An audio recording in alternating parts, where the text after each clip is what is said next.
Assalamu alaikum wa rahmatullahi wa barakatuh. Chers compatriotes des Comores, de l'intérieur et de l'extérieur, compte tenu de la gravité du climat politique avec ses conséquences sur la paix sociale aux Comores, je me dois, en ma qualité de président du Rija PACTEF, parti panafricaniste, connu et reconnu pour ses actions en faveur des droits de l'homme, de défense des droits humains, de défense des opprimés, de défense des Comores et de l'intérêt des Comoriens. Je me dois, ce jour, à travers cette vidéo, prendre la mesure de la gravité de la situation sécuritaire et du degré très élevé, anormalement intolérable, de la situation de violence sévie instaurée par Azali Assoumani comme étant un mode de gouvernance politique aux Comores. La situation qui prévaut aux Comores, le degré de violence, la haine qui s'est instaurée aux Comores a pour responsable, l'unique responsable, Azali Assoumani. Il est le responsable du climat de violence actuel aux Comores. Je vais illustrer mes propos à travers 3 déclarations qu'il a faites. Les 2 sont les siennes, et puis la 3e déclaration est celle de son directeur de cabinet chargé de la défense. La première déclaration, Azali l'a tenue chez lui à Mitsuje. À la sortie d'un bureau de vote, en présence des journalistes, ça a été filmé, les preuves nous les avons. Azali a tout simplement demandé à ce que ses opposants, ceux qui seraient tentés de s'opposer à sa politique répressive, autoritaire, qu'on leur coupe la tête. Les preuves sont là. Cette déclaration émane d'Azali Assoumani. La 2e déclaration d'Assoumani, Azali, il a tout simplement dit qu'il est là, il restera autant de fois au pouvoir, passera le mandat qu'il faut. Et celui qui souhaiterait devenir président à sa place doit se préparer à la guerre pour l'affronter. Donc ça veut dire tout simplement qu'Azali a instauré un régime qui est autoritaire, dictatorial, et qu'il a déclaré clairement la guerre aux Comoriens. Voilà le climat. Donc, son directeur de cabinet chargé de la défense a invité l'opposition comorienne, ses opposants, les opposants à Azali, à préparer leur testament. Voilà le décor, voilà le climat. Et s'en est suivi de ces déclarations de guerre, de cette déclaration de haine et de violence assumées par les hautes responsabilités responsables de notre pays. Il s'en est suivi depuis le retour d'Azali au pouvoir en 2016 à ce jour, 39 assassinats. 39 assassinats pour des raisons politiques, des assassinats commandités par Azali Assoumani. La 40e victime, puisqu'il y a 40e victime,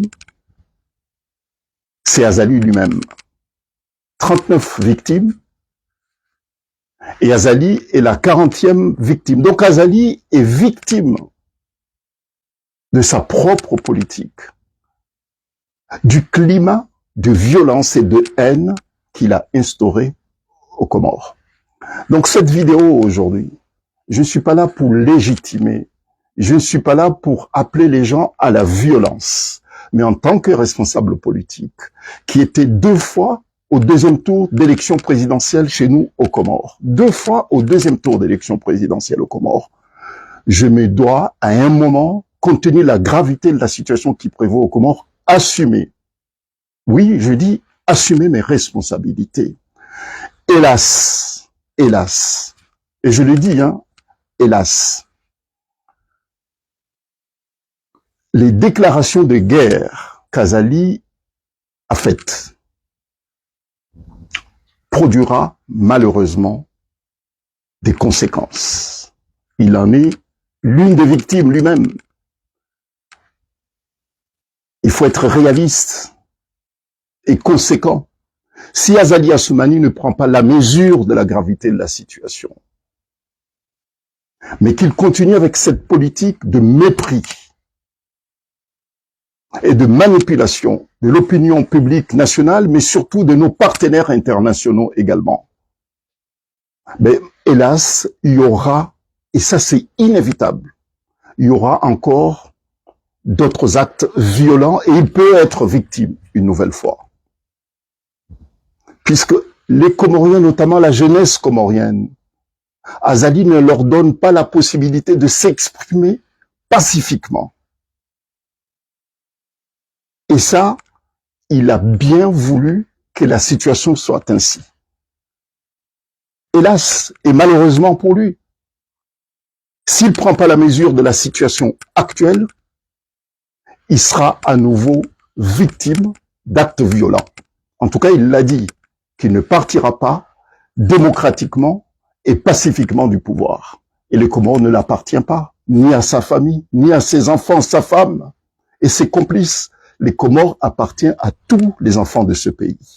Pacifique, connu par sa tolérance, connu par le caractère pacifique de sa population.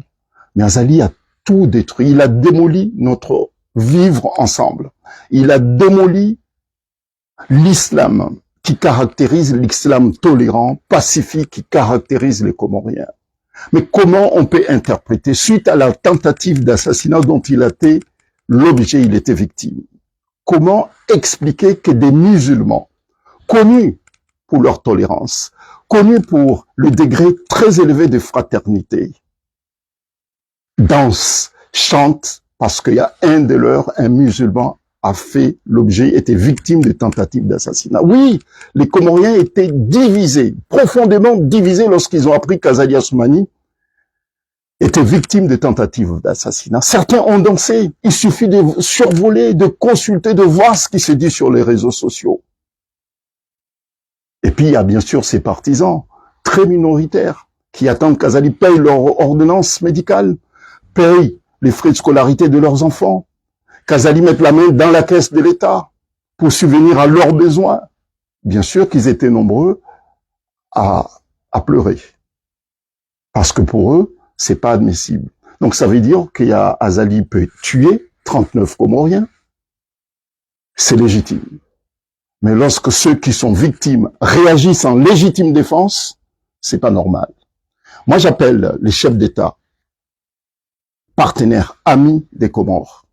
Il faut qu'ils fassent le choix de soutenir Azali, le dictateur sanguinaire, ou bien de soutenir le peuple frère des Comores.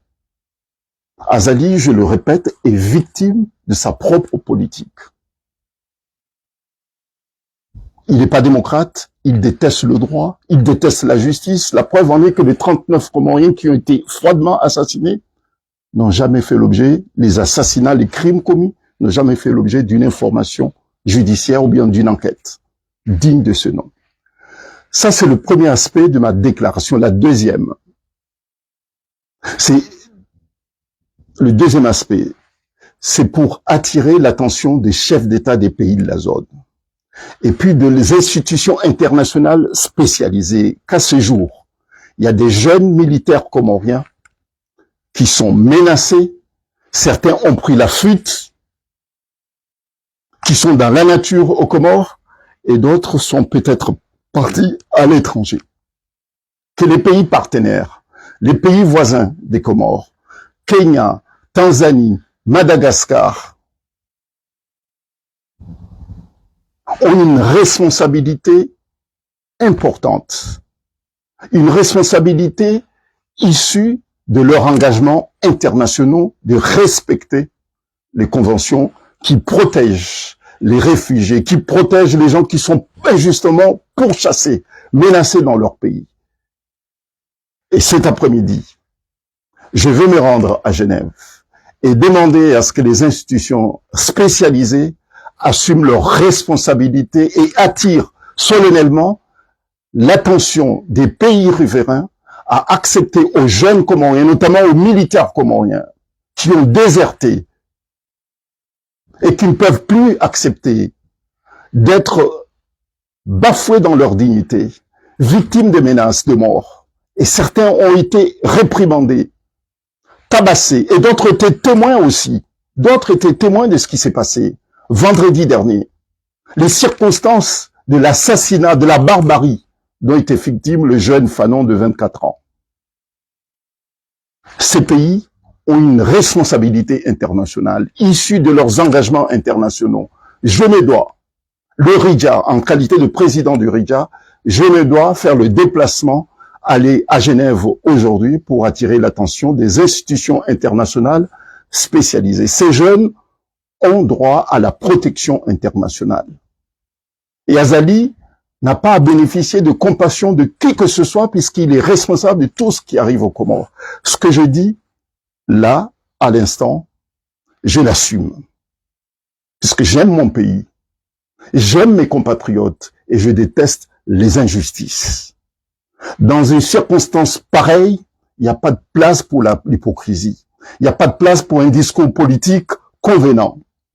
Il faut faire le choix, personnellement, et notre mouvement, le RIDJA, a fait le choix du droit, a fait le choix de la démocratie, a fait le choix du risque pour les Comores et pour les Comoriens.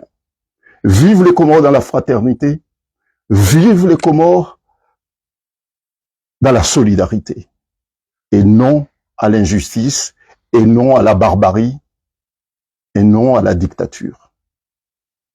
Merci.